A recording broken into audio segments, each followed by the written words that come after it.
20 years ago, in April 1998, a paper appeared in the prestigious journal Nature that would go on to be one of the most contentious and influential climate science papers of all time. Its lead author was Michael E. Mann, at the time a young researcher just starting his career. From the initials of Mann and his co-authors, the paper came to be called MBH 98. But to many people, it's best known for introducing the famous hockey stick graph. Based on a statistical analysis of tree rings and other natural formations, it purported to show the average annual temperature of the Northern Hemisphere back to AD 1400 as basically flatlining the handle for hundreds of years until it suddenly shot upward, the blade, in the 20th century. A year later, the same authors published an extended version going back to AD 1000. Both versions presented the same stunning picture. The world's climate had apparently followed a steady, gentle cooling trend for 900 years. Then, in the 20th century, a violent warming trend began, unlike anything in the past millennium. The authors fingered rising CO2 emissions as the culprit. Within 2 years, the hockey stick rocketed to international fame after becoming the centerpiece of the 2001 report of the Intergovernmental Panel on Climate Change, where it appeared 6 times, always in full color, and was heavily promoted at an international press conference by IPCC chairman Sir John Houghton. Governments around the world began using the hockey stick, with the full authority of the IPCC behind it, to promote the global warming alarm. John Robson, and this is a Climate Discussion Nexus Backgrounder on hiding the decline.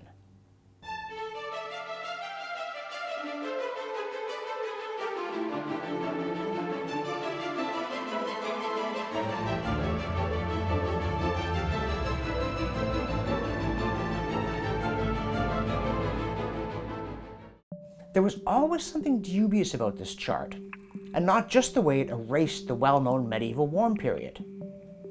It's also that the Mann series switched from tree rings to temperature readings at the precise point that the line changed direction dramatically, which would normally get scientists excited about possible weaknesses in the methodology, particularly the discrepancy between the data sets, rather than pretending there was nothing to worry about.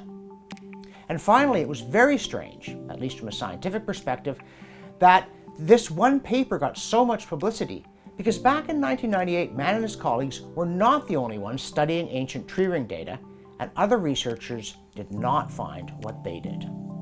Just 2 months after MBH 98 appeared, Nature published another climate reconstruction, this time by the late British scientist Keith Briffa and 4 co-authors.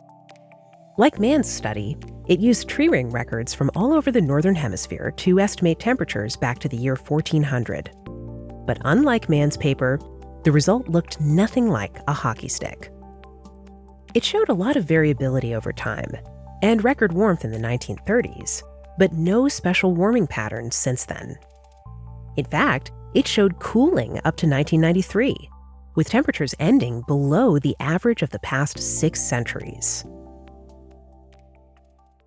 The climate science community was confronted with 2 studies at the same time, both using similar methods to study the same thing and coming up with very different answers.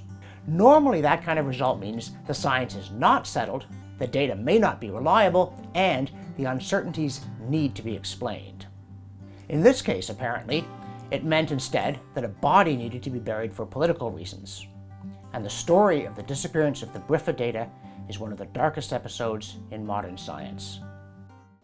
And now, a word from our sponsor. And that's you, because the Climate Discussion Nexus is supported by ordinary Canadians who want to see more common sense, more logic, and more facts in the discussion on climate change, and less yelling. If you want to help us, subscribe to our YouTube channel, go to our Patreon page, make a pledge, become a monthly sponsor. Now, back to our regularly scheduled programming. It's long been known that the Earth's climate is naturally variable. The study of ancient climate conditions is called paleoclimatology.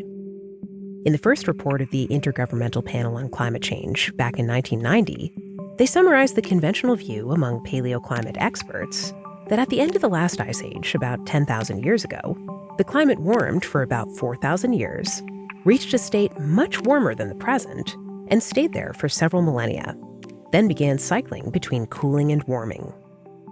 The Roman era and the medieval era were both relatively warm compared to the present, and the Little Ice Age, which ended in the early 1800s, was relatively cold. And now we're in another warm phase of the cycle.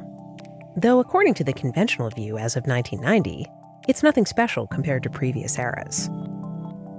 The 1990 IPCC diagram of the familiar cycle matches other records, such as this long-term temperature reconstruction from ice cores taken out of the Greenland ice cap.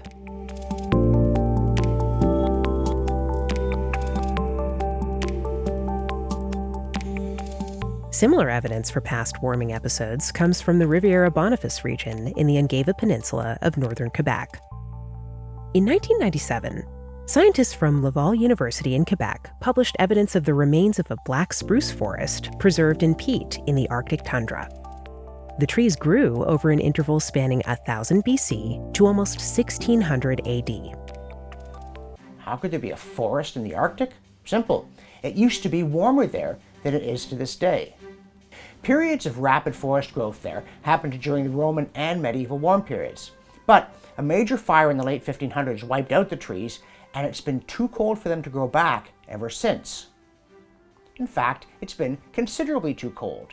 The authors point out that the forest remains they studied are 130 kilometers north of the present tree line. For a forest to have grown so far north 1,000 years ago means it had to have been much warmer there for a long time compared to what we're now experiencing. The problem for alarmists is that the existence of the medieval warm period made it hard to claim that recent climate warming is anything unusual, so it had to go, which made the man hockey stick very attractive to the IPCC. NBH 98's headline conclusion was that today's warming was unlike anything the Earth had seen in 1,000 years. But, the critics would say, that's based on studying tree rings. Maybe the warming happened, and the tree rings simply don't show it, which is where BRIFA's data was critical. The 20th century is the one interval where we have both thermometer data and tree ring records, and we can see that the trees don't show any warming. So if they fail to respond to 20th century warming, how do we know that they don't also miss it in earlier centuries? A third paper published in 1998 emphasized these challenges. The lead author was UK scientist Phil Jones, and his list of co-authors included Keith Briffa and two others. They said that of the various ancient climate records available, tree rings were probably the best, but they can be very unreliable. Their own result fell between Mann's and Briffa's, with a clear Little Ice Age and a modern interval about as warm as the medieval period. But since it was based on a very small data set, they cautioned against reading too much into it. Mann's paper, by contrast, swept aside the uncertainties. He and his co-authors claimed, quote, moderately high levels of confidence, end quote, that the 1990s were the warmest decade and 1998 the warmest year of the millennium, of the last 1,000 years. And that brought the IPCC calling. In 1999, the IPCC was starting to work on its third assessment report. Out of all the people doing tree ring temperature analysis, they picked Michael Mann to write the summary. Jones and Briffa were invited to serve as contributors, but under IPCC rules, it's the lead authors who decide what goes in. By appointing Mann, the IPCC was signaling what message they were looking for. And soon, they would be even more explicit about what they were after. On September 1st, 1999, the IPCC convened a meeting of the authors in Arusha, Tanzania, where they spent 3 days discussing what the first draft of the report should include. 10 years later, a large library of emails among Jones, Briffa, Mann, and other climate scientists would be leaked onto the internet, which is how we came to possess the inside details of what happened next.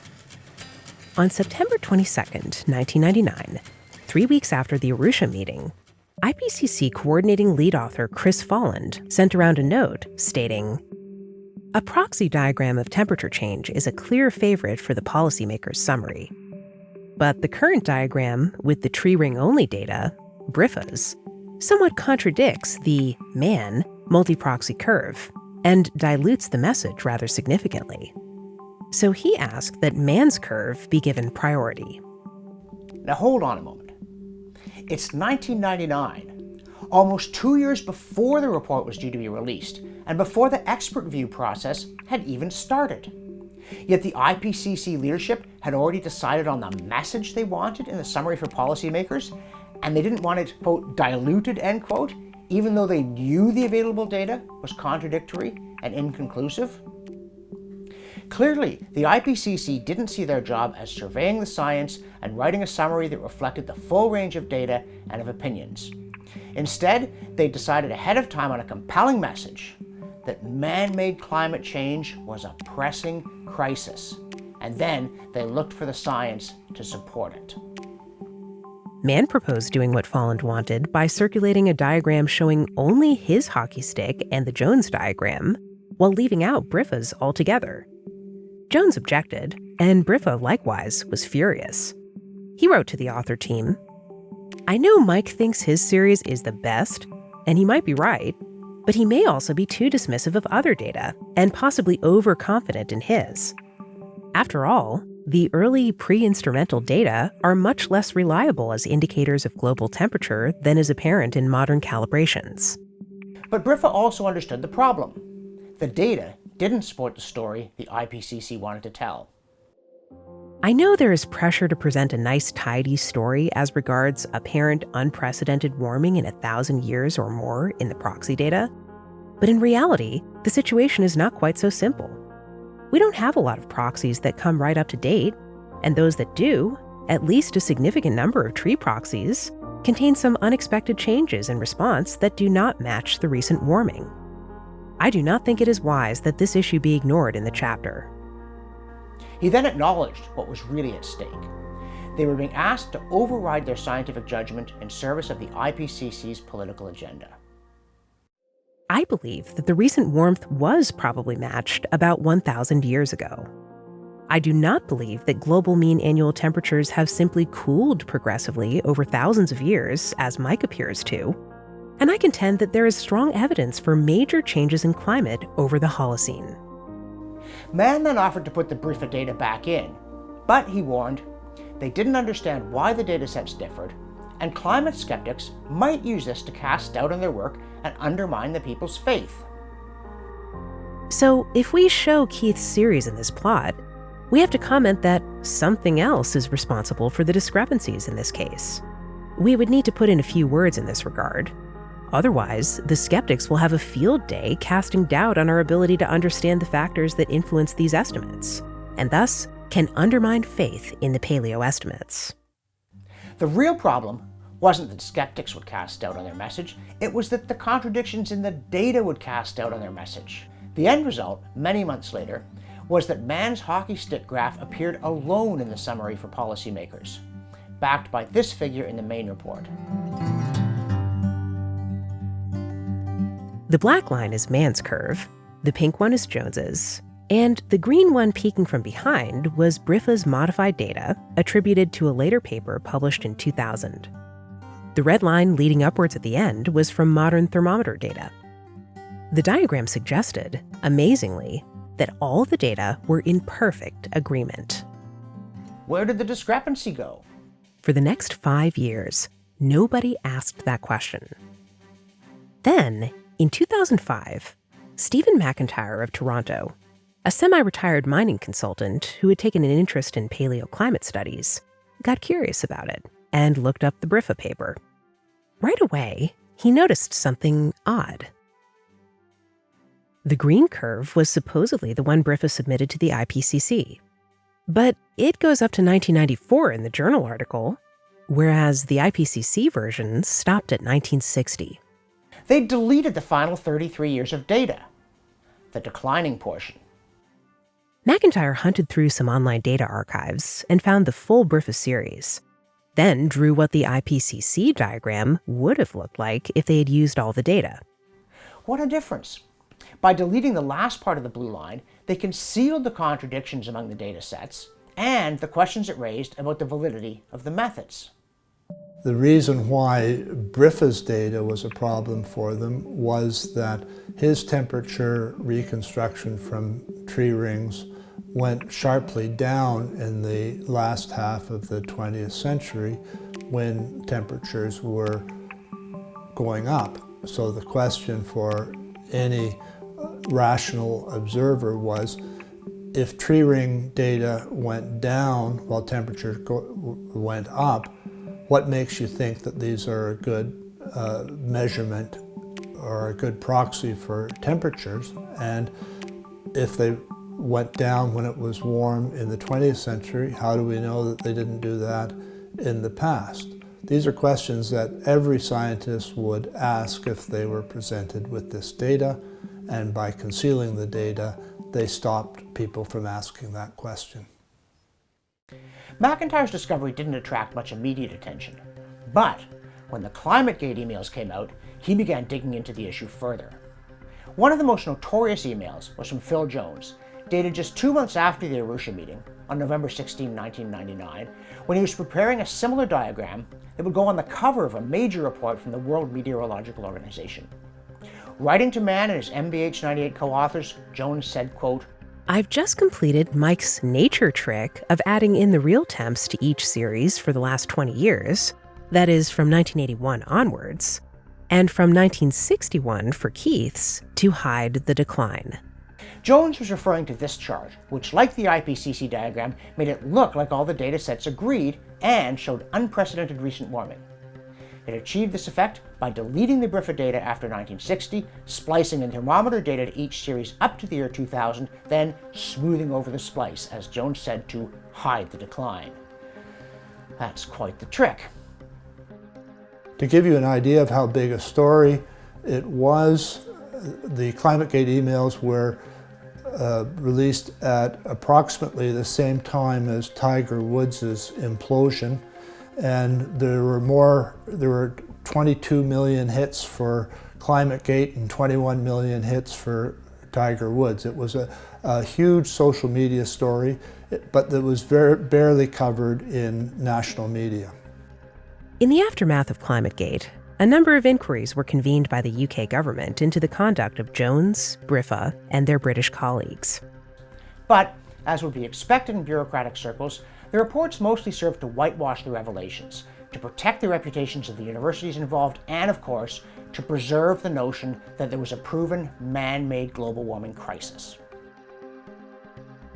The main investigative team was headed by Moore Russell, and it conceded that a minor wrist slap was in order for this incident. In relation to hide the decline, we find that, given its subsequent iconic significance, not least the use of a similar figure in the IPCC report, the figure supplied for the WMO report was misleading in not describing that one of the series was truncated post-1960 for the figure, and in not being clear on the fact that proxy and instrumental data were spliced together. The operative word is there were sort of inquiries. None of the inquiries, however, squarely addressed or even addressed at all the idea of senior IPCC scientists directing junior scientists to not, quote, dilute the message, or what the junior scientists had done in order to, quote, not dilute the message. The message that they were trying to put out was that the change in climate was alarming. And so any data that they had that showed that it wasn't alarming, they didn't want to show. It would dilute the message. The IPCC has never owned up to what happened, or issued a correction. In fact, the fraudulent diagram is still on their website. By hiding the decline, they misled world leaders and citizens on an issue that they themselves judged to be critically important. They falsified data to conceal their own uncertainty and the potential unreliability of the methods they were using. And that is not how science is done. It's been 20 years now since this body was buried, but it still stinks. So, next time you see an apparently tidy and compelling message from the IPCC, judge its credibility accordingly. Thanks for watching. To support the Climate Discussion Nexus, subscribe to our YouTube channel and to our newsletter. Like us on Facebook, follow us on Twitter, and go to our Patreon page and make a pledge. For the Climate Discussion Nexus, I'm John Robson.